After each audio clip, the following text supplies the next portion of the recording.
Okay, so hello students, welcome to the online classes of Ideal Education Point.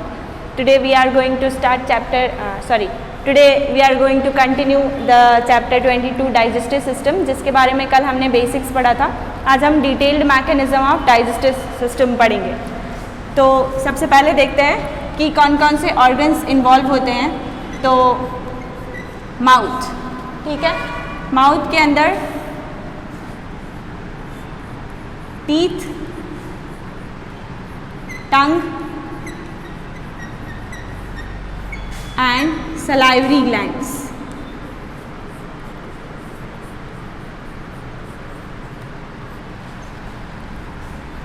Teeth are of 4 types. Incisors,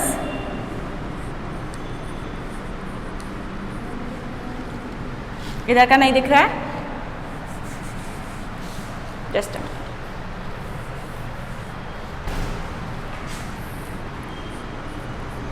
ये दिखाई दे रहा है. Incisors, canine, premolar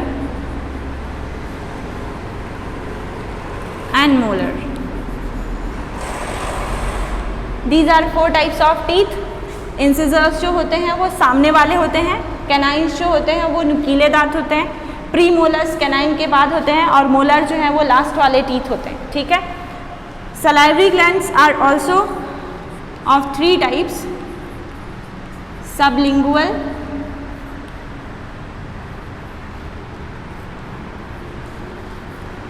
सबमैंडिबुला and third one is parotid. Okay, these are they are responsible for secretion of saliva,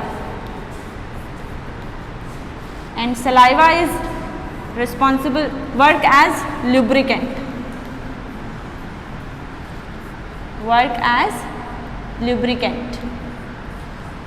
Okay, ये तो हुआ mouth. Mouth के अंदर होता क्या है? Mechanical digestion.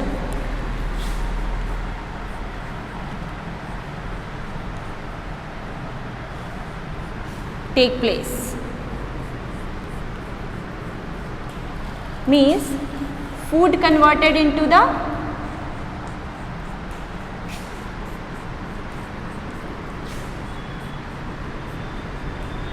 bolus.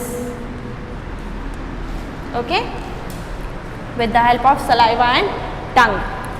Now esophagus.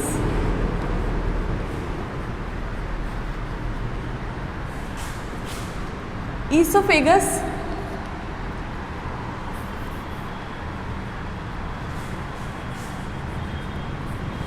it is the passing tract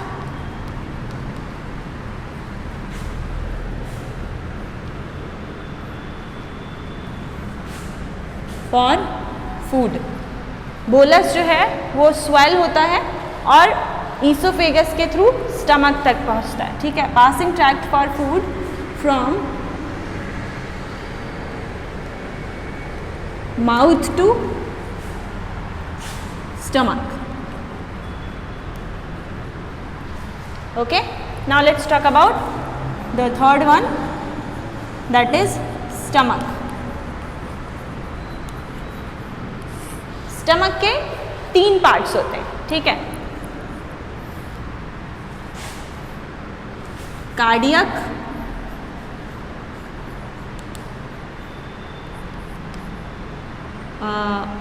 body जिसको बोलते हैं, बॉडी और mid part, and the third one is funds.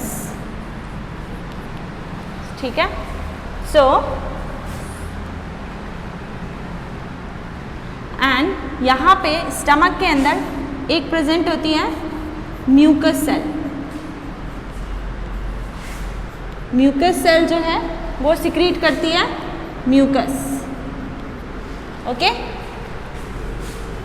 एक प्रेजेंट होती है गुबलेट सेल्स जो कि सिक्रीट करती है HCl, हाइड्रोक्लोरिक एसिड, सॉरी, हाँ, हाइड्रोक्लोरिक एसिड, ओके। और एक होती है चीफ सेल और ऑक्जेंटिक, इसी को ही बोलते हैं।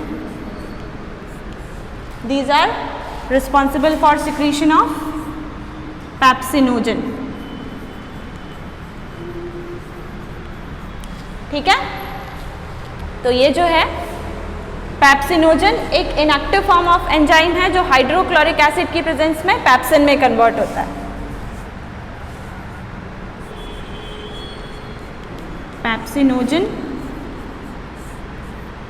in the presence of HCl it converted into pepsin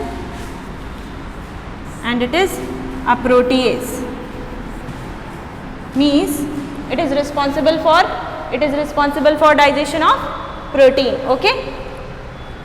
यहाँ पे क्या होता है, म्यूकस के साथ में जो फूड है वो मिक्स होके कन्वर्ट होता है, food converted into the form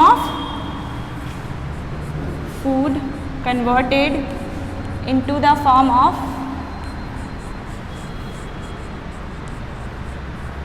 bolus, sorry, food converted into the form of chyme, okay। Now from stomach food enters into the small intestine, okay। So let's understand the digestion in the small intestine।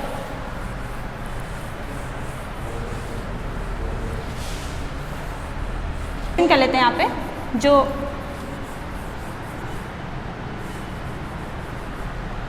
Oxyntic cell है,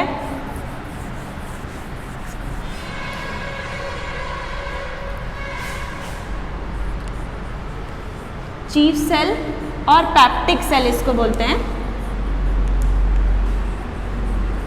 it is responsible for secretion of pepsinogen, correct,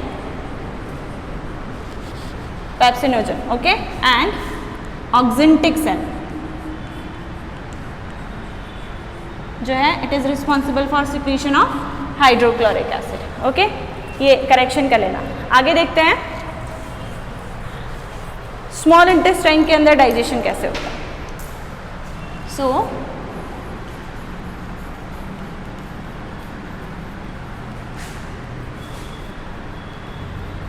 small intestine is के 3 part होते हैं। सबसे पहला jejunum,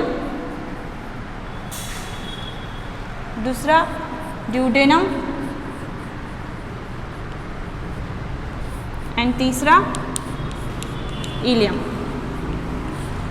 jejunum जो है वो stomach के लास्ट पार्ट फंडस से कनेक्ट होता है, मतलब जो काइम वाला फॉर्म है वो यहाँ पे आता है।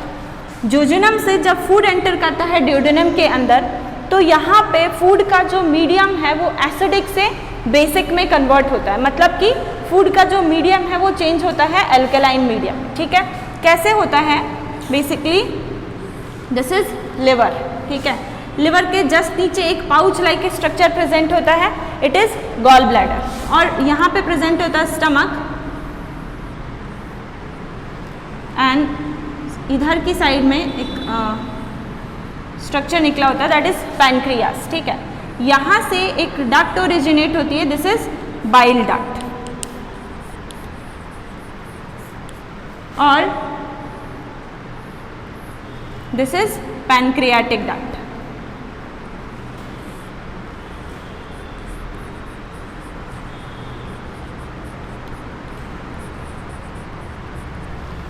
सो पैनक्रियाटिक डक्ट से पैनक्रियाटिक जूस और बाइल डक्ट से बाइल जूस आके सेकेंड वाले पार्ट में आता है, ठीक है। लिवर क्या करता है, लिवर का फंक्शन है formation of bile,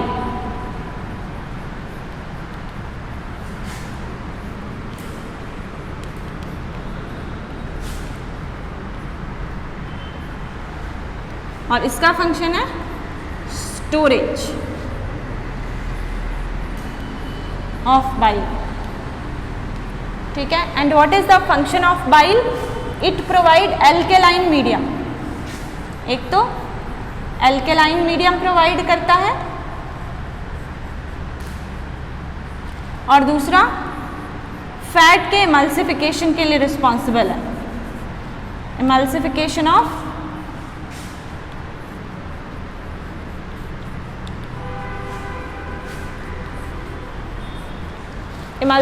of fat. Okay, ये दो फंक्शन है बाइल के।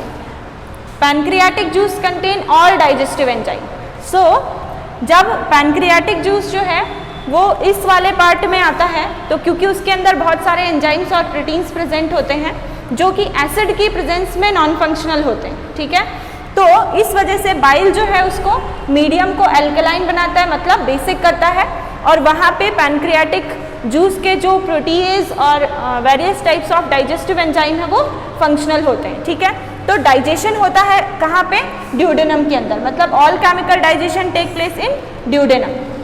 प्लस यहाँ पे क्या होता है, जो इसकी इनर लाइनिंग होती है, at the inner surface of small intestine finger like projection are present that are known as villi, and villi are responsible for increase the absorption surface area, जिससे फूड का जो है वो एब्जॉर्प्शन होके और food के जो न्यूट्रिएंट्स है वो ब्लड स्ट्रीम में पहुँचते हैं, ठीक है। एक बार इसको देख लेते हैं।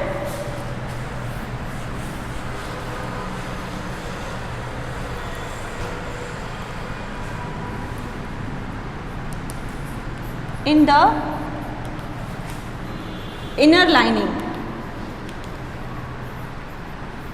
of small intestine, finger-like projections are present.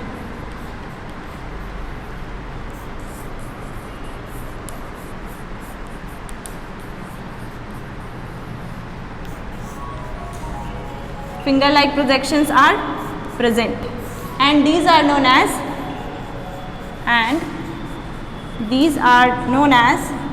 these are responsible for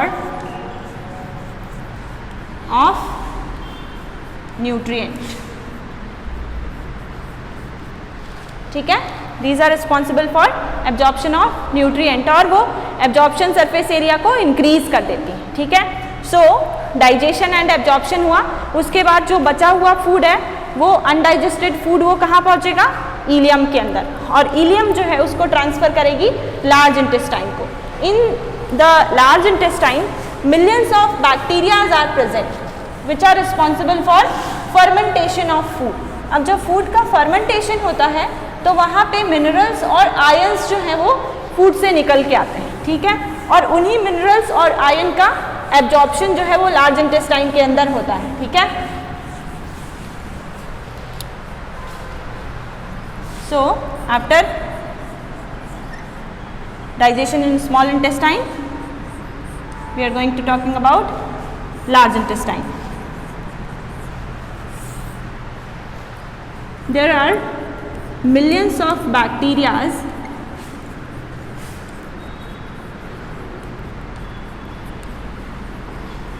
are present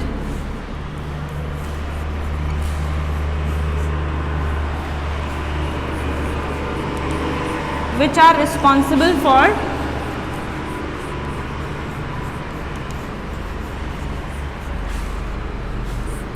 the process of fermentation.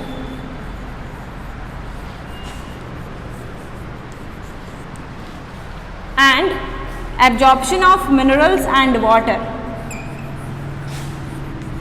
and absorption of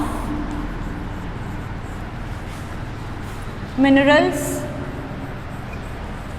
and ions with water, इनका absorption water के साथ में होगा, ठीक है। absorption of minerals and ions take place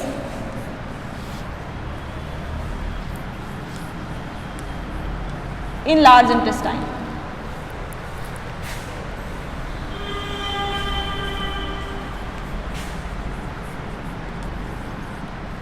After this, food will undigested food will store into the part of rectum.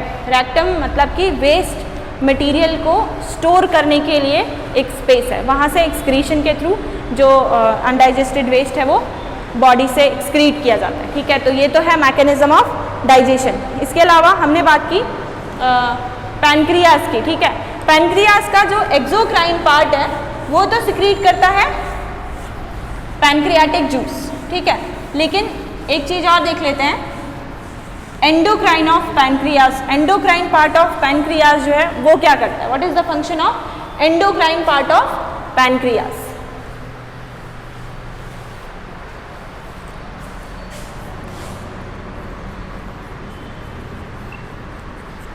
Pancreas जो है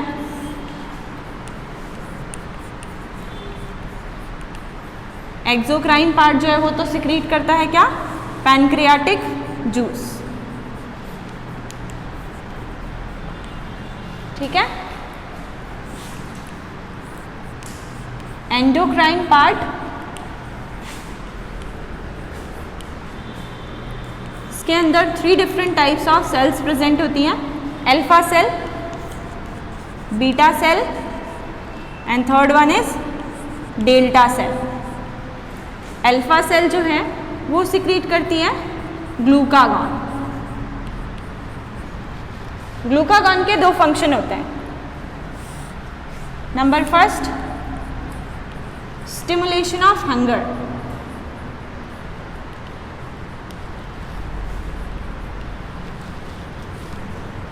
and number second, conversion of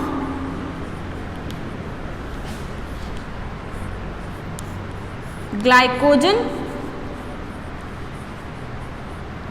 into glucose. ये जो सेकेंड मैकेनिज्म है conversion of glycogen into glucose, ये किस condition में होगी? जब भूख लगने के बाद खाना नहीं खाया जाएगा, ठीक है। तो उस टाइम पे ग्लूकोज की जो डिमांड है सेल्स के थ्रू, उसको कंप्लीट करने के लिए क्या होता है? ग्लाइकोजन स्टोर फॉर्म है ग्लूकोज की जो कि लिवर में स्टोर होती है।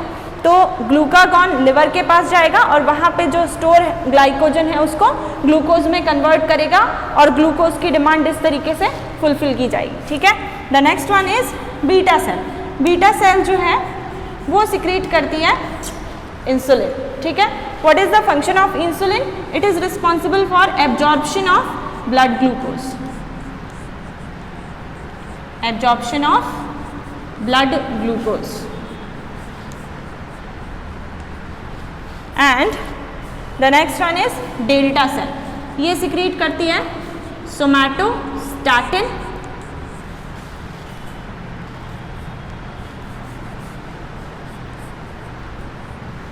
और ये है एक रेगुलेटरी हार्मोन।